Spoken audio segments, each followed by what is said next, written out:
কবি ৰবীন্দ্ৰ চৰকাৰৰ কবিতা জাৰৰ ৰাতিৰ মানুহজন।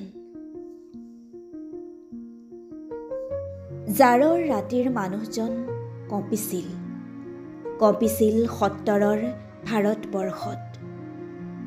৭৯টা জাৰ গৰম কামিজৰ স্বপ্ন দেখা ক্ষুধাৰ্ত মানুহজন জাৰত কঁপিছিল।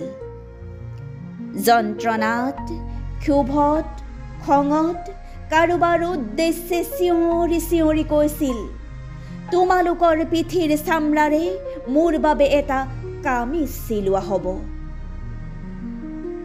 জাৰৰ ৰাতিৰ মানুহজনৰ মুখেদি জুলুকা জুলুকে তেজ, মদাৰ ফুলতকৈও ৰঙা। গুলী খোৱা বাঘৰ দৰে জ্বলি থকা চকুজুৰিত আদিম হিংস্ৰতা। জীৱনটো বইলাৰৰ কয়লা কৰি দিয়া মানুহবোৰে একুৰা জুই জ্বলাইছিল। উত্তৰৰ বতাহত কি উত্তাপ! ৰ'দ বৰষুণত অস্পষ্ট হৈ যোৱা পোষ্টাৰৰ আখৰবোৰ হঠাতে জিলিকি উঠিল। যৌৱনৰ হাতে হাতে জীৱনৰ ইস্তাহাৰ। মুঠিবোৰ লাহে লাহে টান হ'ল।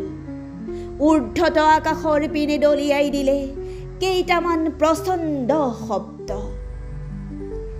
জীৱন, বিদ্ৰোহ, দুখীয়াৰ ৰাজ।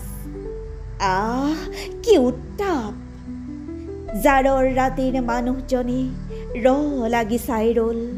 হেজাৰ বিজাৰ কণ্ঠত এটা গৰম কামিজ, গৰম কামিজৰ উষ্ণ প্ৰতিশ্ৰুতি।